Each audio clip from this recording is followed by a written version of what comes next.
네, Foreign Exchange Rate 기본 개념, Foreign Exchange Rate Basic Concept 세 번째 시간입니다. 자, 오늘 해야 될 것은 Foreign Exchange Rate, 환율 대 Relative Real Value of Domestic Currency, 자국 화폐의 상대적 가치죠. 상대적 실질 가치에 대해서 여러분들이랑 이제 같이 한번 보도록 하겠습니다. 환율은 기본적으로 Foreign Currency 1단위에 대한 바로 Exchange Rate of Domestic Currency, 자국 화폐의 교환 비율 이렇게 정해 있고요.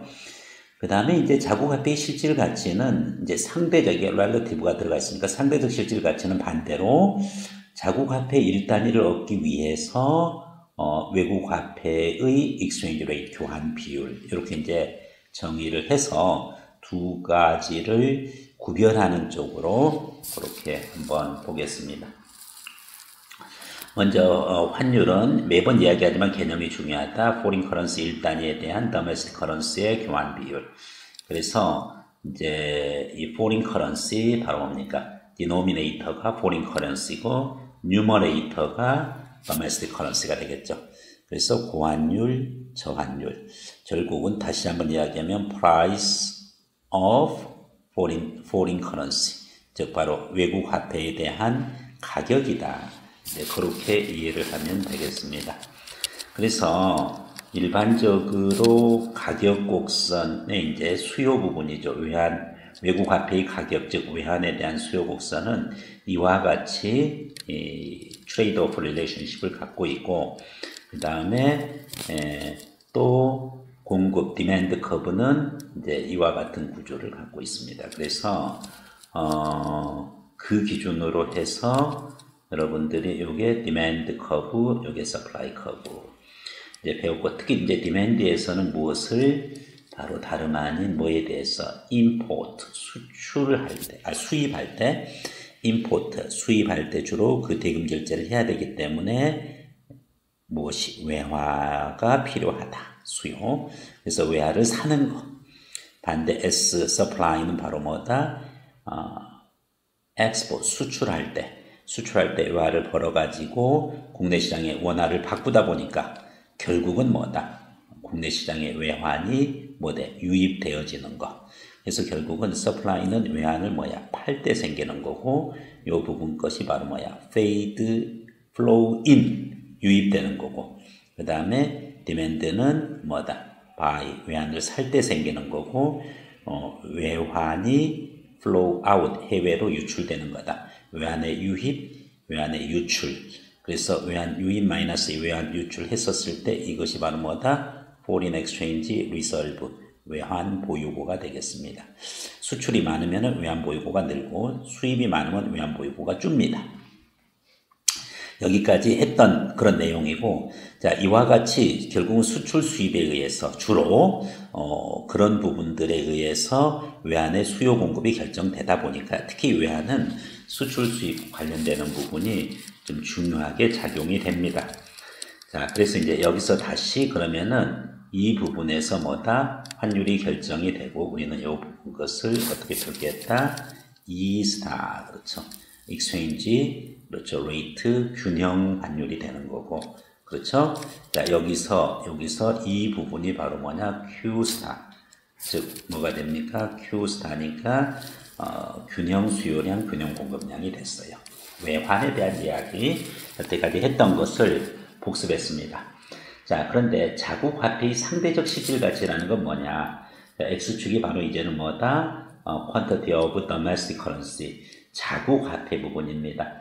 자국 화폐를 마치 환율처럼 표기하는데 환율의 뭡니까? 역수입니다. 리버스로 해서 지금 디노미네이터에다가는 거꾸로 자국 화폐 1단위를 줘버리는 거예요. 그리고 분자 뉴머레이터에다가 Foreign Currency, 외국 화폐의 금액을 이렇게 명기하면은 완전히 환율의 뭐가 됩니까? 역수가 되는 거죠. 환율의 역수가 되는 거야. 그래서 요 환율의 역수가 바로 자국 화폐의 relative, 상대적인 실질 가치가 되는 거예요. 즉 외국 화폐와 비교한 자국 화폐의 가치가 되겠죠. 그래서 결국은 자국 화폐 대비 외국 화폐 부분이니까 요게 위에 있으면 appreciated, 평가, 절상된 거고요. 즉, 자국 화폐의 가치가 높은 거죠. depreciated, 자국 화폐의 가치가 낮은 겁니다. 왜 자국 화폐의 가치와 바로 뭡니까? 자국 화폐와의 관계니까 자국 화폐의 가치가 높고 낮다. 이렇게 보면 되고, 요 부분 것을 기준으로 해서, 자, demand supply curve는 어떻게 될까요? demand supply curve는 동일하죠. 이 demand supply가 바뀔 수는 없어요. 그렇죠? 이 부분 것은 그대로 바로 demand supply, 자국 화폐에 대한 그와 같은 외국 화표 대비 appreciate 되어 있냐, depreciate 되어 있느냐 하는 부분이에요. 여러분들이 이걸 잘 이해를 해야 됩니다. 요거는 상대적 가치야. 그러니까 자국 화폐의 가치가 상대적으로 높다라고 하면은 자국 화폐의 수요량은 적다는 걸 알 수가 있어요. 그 얘기는 뭐냐? 이렇게 이해를 하면 됩니다. 지금 디맨드 커브 상태에서 자국 화폐의 가치가 이렇게 상대적으로 외국 화폐에 비해서 높게 책정이 됐다라고 하면은 자국 화폐를 살려고 하지 않습니다. 외국 화폐를 살려고 하는 거고요. 자국 화폐의 가치가 이와 같이 떨어져 있으면은 자국 화폐의 가치를 살려고 하죠. 공급은 이제 반대가 되겠죠. 이제 공급 커브 같은 경우 자국 화폐의 가치가 이렇게 높게 평가할 때는 바로 뭡니까? 높이 평가를 해줬으니까 자국 화폐를 외환시장에 내놓습니다. 자, 이제 거기에 비해서 결국은 자국 화폐 가치가 낮게 평가될 때는 어떻게 됩니까? 시장에다가 안 내놓죠. 그래서 결국은 이와 같은 수요 공급에 의해서 자국 화폐의 가치가 결정이 되는 부분이죠. 자국 화폐의 가치가 결정됐었을 때 이 자국 화폐 요 부분 건데 요 부분 것도 사실은 표현만 달리했었지 거꾸로 교환 비율인 건 마찬가지예요. 그죠? 이해합니다, 사실은. 자, 그래서 결국은 해외화폐와 회의화폐, 즉 외국화폐와 자국화폐의 그와 같은 그 수요 공급에 의해서 환율이 결정되고 환율의 역수가 결정됐다. 이렇게 이해를 하면 되는데 여러분들이 여기서 이제 중요한 컨셉을 좀 잡아야 됩니다. 다름 아닌 자, 환율이 낮다라는 이야기는 뭔가요? 환율이 낮다는 건 외국 화폐의 가치가 낮다라는 거죠. 그럼 항상 relative 하니까 automatically reversely 반대적으로 자동으로 그럼 자국 화폐의 가치는 뭡니까? 높다라는 개념입니다. 그죠? 그래서 요 두 가지 컨셉을 잘 연결시켜야 됩니다. 그래서 자국 화폐의 가치가 외국 화폐의 가치가 환율이 낮을 때는 자국 화폐의 가치는 당연히 높아지는 겁니다.